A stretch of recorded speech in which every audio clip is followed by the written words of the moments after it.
All right, welcome to this. Well, it's not really a workshop, it's more like a behind the scenes on how we're gonna modify our audio computer. Around 6 or 7 years ago, we bought this. Yeah, it's 7 years ago. Man, time flies. We bought this audio PC with a third gen Core i3 with some DDR4 memory. It's back here. And fidelity USB cards and filters. Also a PCI Express filter, and we're not using it anymore because in the past 3 years we upgraded it significantly, we can say, and the SSD with the music is gone because we only stream from the network, but the filter for the operation system drive is still there. And we upgraded the fidelity cards with JCAT cards. First the Femto series, and now it's the XE series. And yeah, it's better and loads better than the fidelity card. But it's also way more expensive, of course. I mean, these cost 800 euros each. But I think if you have an audio computer or you want to build your own audio computer, it's absolutely worth it because they're amazing. So yeah, they're expensive, but they actually perform very, very, very well. We also have a filter from JCAT. It's the Pico power supply filter for the Ethernet card, I think. Yeah, no, it's the USB card. And yeah, of course it works because we still have a normal power supply, and yeah, it's the bottleneck right now. But we have to make a plan for it because the ATX power supply from JCAT is really, really good, but also extremely expensive, and we just can't afford it. So we have to do it another way. Today we're gonna upgrade it with an AMD platform. We had a motherboard and a CPU, but the CPU is not compatible. Well, not compatible is not the right word. This is a CPU without graphics, and we don't have space for a graphics card, and we don't need a graphics card. So we bought a Ryzen 5 6500G CPU. It's one of the faster, affordable CPUs with graphics. It's a 6-core, it's a hexa-core CPU. This is a dual core with hyper-threading, I think, if I'm correct. So yeah, it's quite an upgrade, and this one is brand new. It's the last AM4 CPU you can buy. After the Ryzen 5000 series, AMD is gonna go to AM5 sockets with DDR5. So yeah, this is the last generation we can actually use on the AM4 socket. Now, there was a small hiccup because the Streacom case we used, the FC10, originally came only with a bracket for Intel. And this is AM4. So we needed a way of mounting this bracket on an AM4. Now they have a modification, and it's ridiculously expensive for what you get. I think it was around 30 bucks. It's insane because it's just a piece of metal with a couple of screws. So yeah, but we had no choice. We had to do this, and we bought it. So now we're gonna mount this motherboard in this case and see what happens. The performance we will write about later. Now it's just about rebuilding this computer.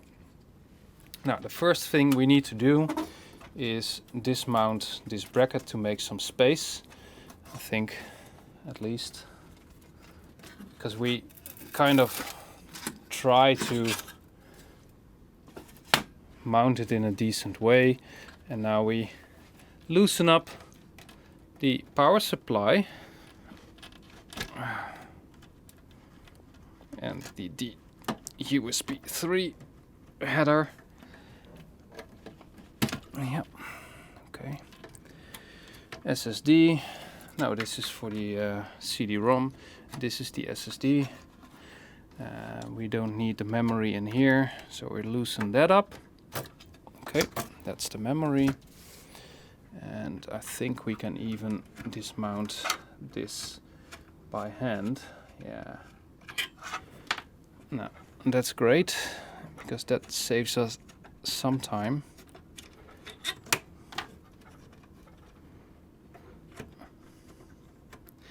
Wow, it's actually spring loaded. That's nice. Oh, I see. Yeah, okay. This is gonna go up here, and then we can use these for the AM4. Okay, that's cool. Now, we had these PCI Express headers. They're way too long, I know. And we're gonna order some versions. I think 20 centimeters will be enough. So we need to order them, and we're gonna tidy it up.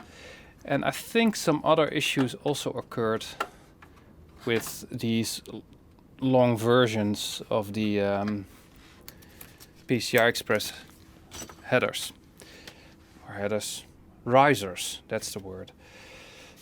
Because if we swap the cards, one of them has issues. So now we have the USB card up here and the PCI Express down there, and then this riser goes in here and this riser goes in here. If we swap them, it doesn't work anymore. Now, there are two things that can happen. Either the card is broken, or the PCI slot is broken, or one of the risers is just too long. And I think the riser card is the issue.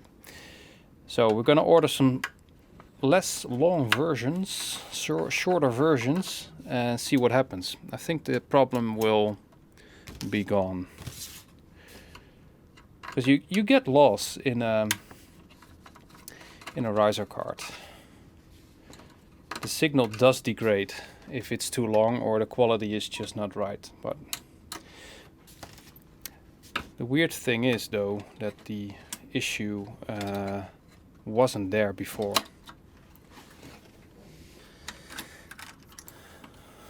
Damn, they're nice. Oh,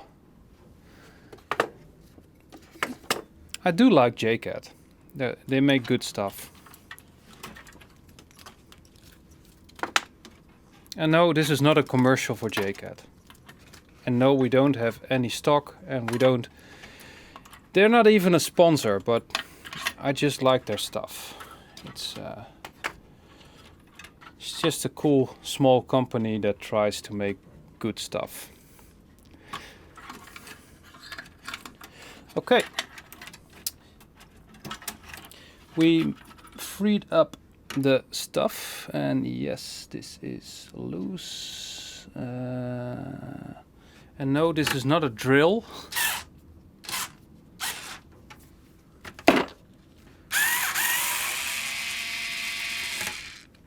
It's only 5 nanometers, so we can break stuff. It sounds way more powerful than it is.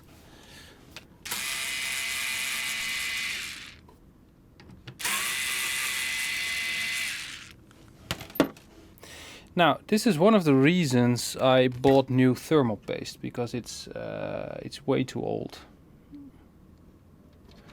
And let's see. Look, damn, that's gross. Okay, I'll try. Nah, I'm not sure if that's possible, but I'll try to keep this over here, because I think it's quite the same spot, and it will save me a lot of calibration in getting the heat pipes in the right spot.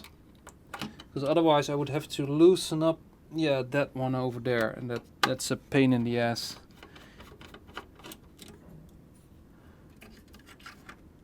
Oh. Okay. Don't lose the screws. You know what? I think I'll donate this motherboard to my father-in-law.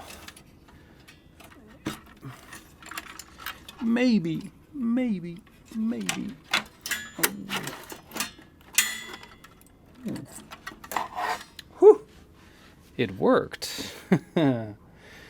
This was a Core i3. Oh, 6320. It's not even that old.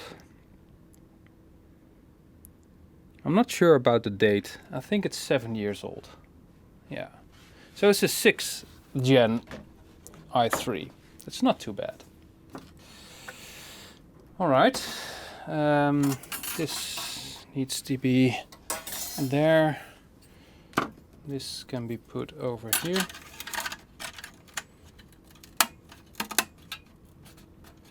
Okay. Now I need to clean this, so I'll get some cloth. Oh, these are easy.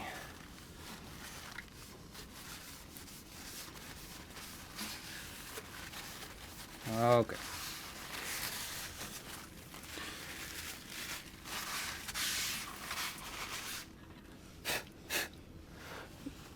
Do really clean this, because you'll be sorry if you don't. The whole idea of thermal paste is to optimize thermal transfer between the CPU and the cooling. Now these are heat pipes and they contact this side. If your thermal transfer is not optimal, and you can say, oh, this is not warm at all. This side should be warm, because then it means that the heat transfer from the CPU is going well through these heat pipes and then to the side of the casing. If this doesn't get warm, you have a problem. And you don't want to do this twice. So, well. Okay, now this needs to be in here. And let's hope it fits.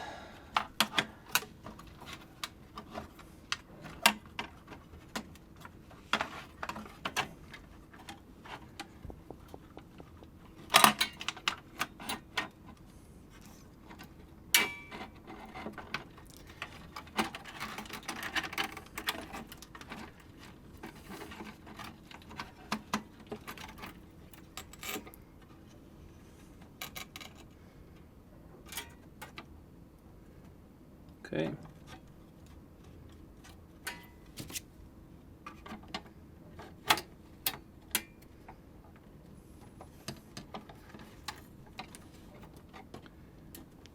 Okay, yeah, this is good. There we go.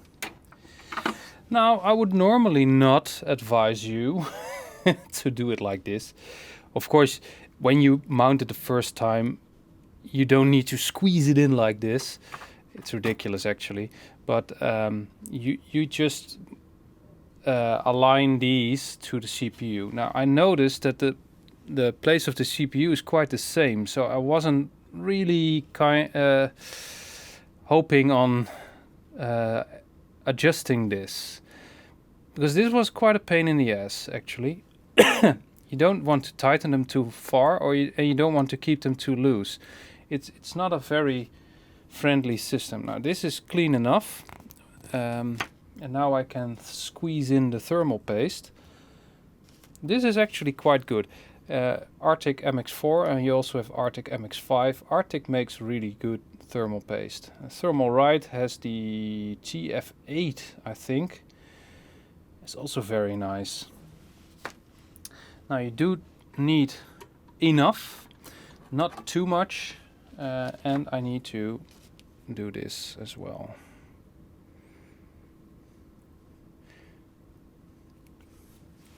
Not too much, not too little. I'm definitely gonna get some angry viewers now who say, yeah, you're doing it all wrong. Yeah, whatever. Now I always squeeze a little bit to straighten out the thermal paste. These are in there and they are in contact, and now I can tighten the motherboard.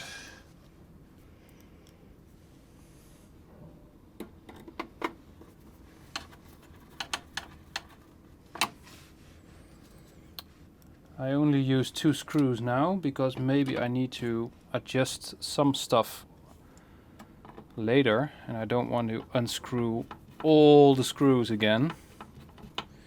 So this is tight enough. Well, and now for the new bit. This has to be mounted on here, and I definitely need these. Oh, I see. Yeah. Okay, I need these as well. Yeah. Okay, nice. I'm definitely getting older. Damn, when I was young, I was so much faster with mounting stuff like this.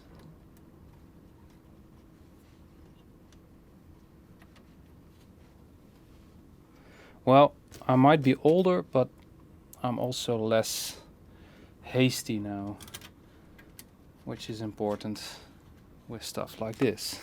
You don't want to be too fast.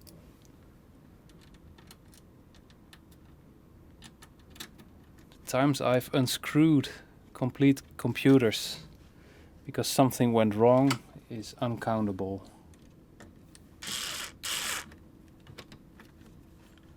And maybe I will make some extra mistakes now.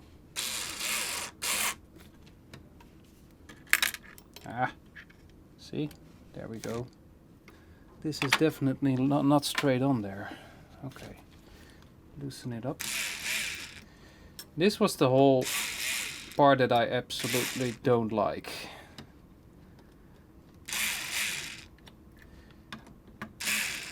The whole calibration stuff. Well, there we go. So don't tighten it yet, because you need to adjust it. It was the same with the Intel, by the way. So just don't tighten it immediately, because you need to readjust the heatsink in order to align the holes. Not too tight. First get it in, and then we can... Now the thing is, you need to cross tighten it. So we start here, there, and there, there, and then most of the time I just feel whether it's tight, and this is definitely already getting very tight. So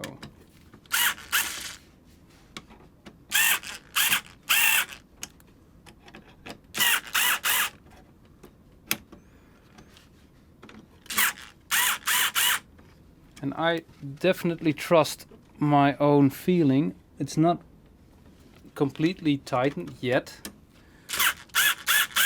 but we're definitely getting there.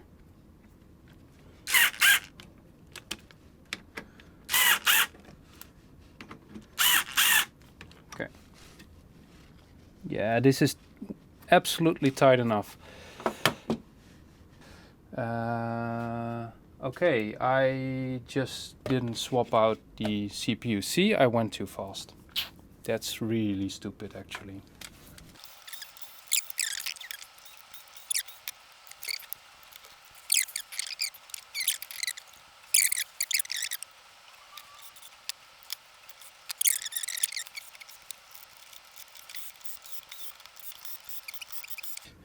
Yeah, that's good. All right, well, now we fixed the CPU issue, we can actually, well, CPU is in, check the layout, check your SATA connections.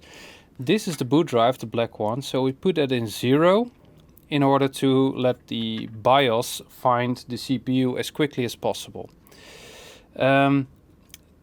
It doesn't need to find the CD-ROM drive as a boot drive because there's no boot disk in it, and I always find it faster if you put your boot drive in SATA 0, so the BIOS doesn't need to look for the boot drive. It just is there immediately. The layout of most motherboards are quite similar, but in this case the USB 3 on the Intel board was next to the ATX 24 pin power supply.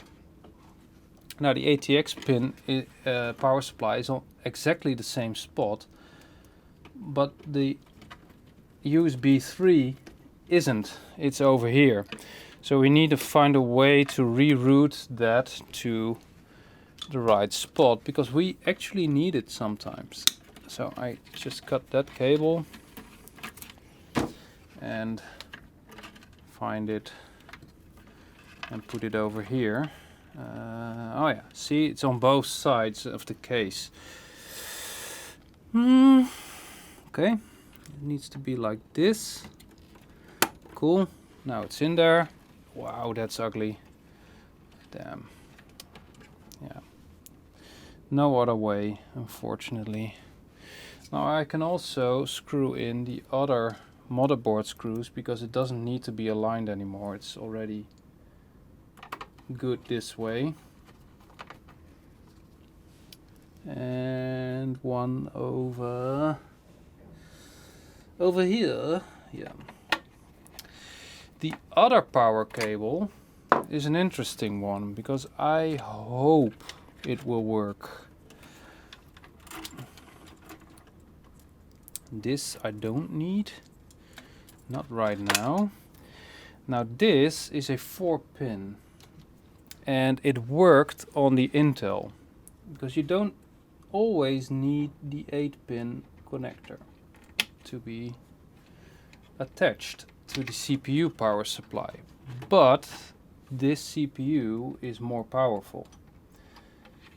So I hope, and this is perfectly fine like this, I hope that it will work and the CPU gets enough power.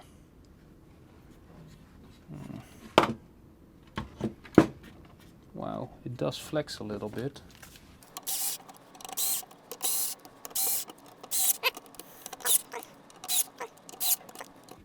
It's still very firmly attached. Good. Yeah, it doesn't flex. Good. Okay, so power supply, fingers crossed.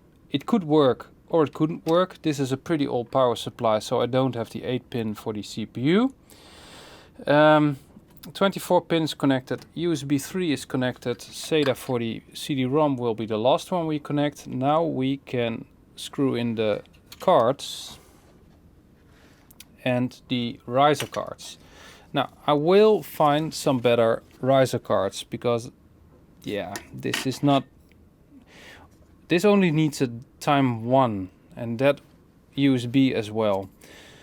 So I don't need the full 16 lane power with power riser cards for these JCAT cards. But you know, we will check it and see if it does work, but it's just really ugly. And I also want this to look nice, so that's gonna be the next step. Oh no, first we're gonna attach these buttons for LED and power. Let's do that first. Let's do this first. Most of the time, and I need a light because I'm getting old,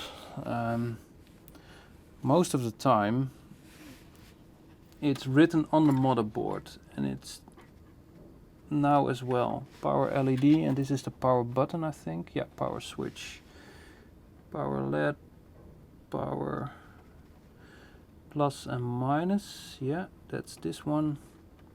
It's ridiculously small, but it works. And this is the power LED, LED minus and plus. Okay, yeah, now they are connected. I bought these way back in the day. I had no clue what a riser card even was.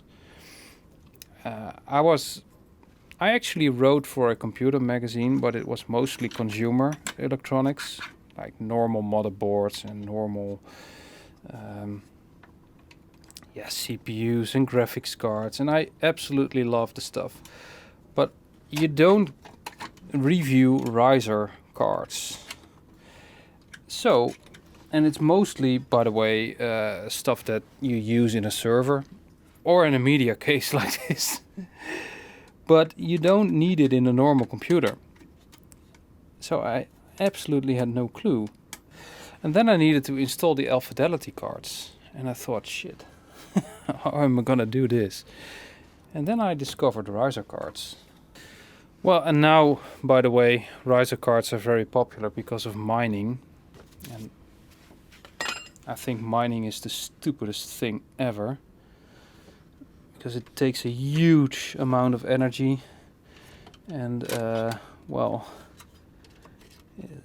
that's really bad for the environment. And we don't need mining. But most people that buy these cards for mining just want to make money. They're not thinking about the technology behind it, like blockchain, what it can do for humanity. So they just buy power-hungry graphics cards to make money. And yeah, that's it actually. They don't care. So it's a stupid thing. Okay. This is connected now. And now I need to install the filter for the boot drive. That's this thing. It's actually pretty cool. This is gonna go on the hard drive, and this is where you put in the power and the SATA cable. It's just a little tiny filter with nice components actually. These are WEMA caps, and it's not bad. It does help a little bit. I'm not sure it will make a huge impact, but yeah, some stuff is also psychological. Let's be honest. That's the boot drive, and now we need to connect. This needs to be in here, actually. So the top one, yeah, this needs to be in here. This needs to be down here. Well,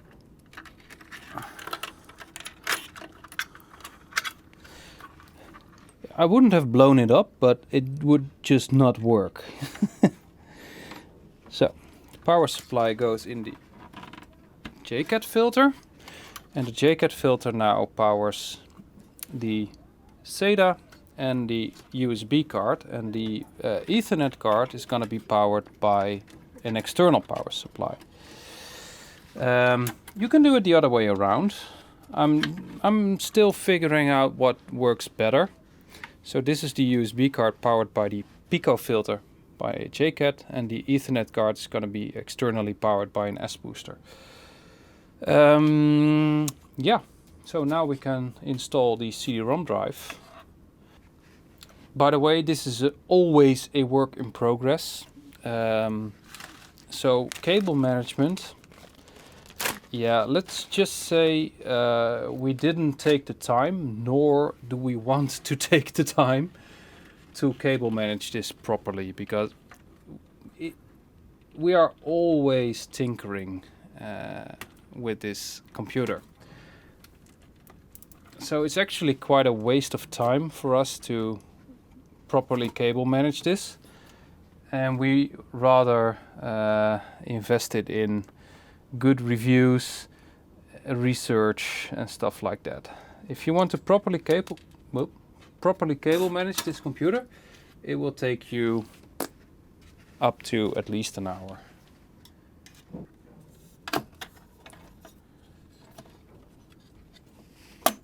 Yeah, there we go. Okay. This cable to power the CD-ROM we never use. These are always a pain in the ass. It's unbelievable how I always fight with these plugs. Yeah, there we go. Finally. Okay, it's broken actually. This feels like Linus Tech. Oh wow, that went pretty smooth. So, we swapped out the motherboard and new CPU, new everything, new mounting, and now we're gonna check out what the performance is. We went from a Core i3 6000 series to a Ryzen 5 6 core. So it should be audible if a computer makes a difference.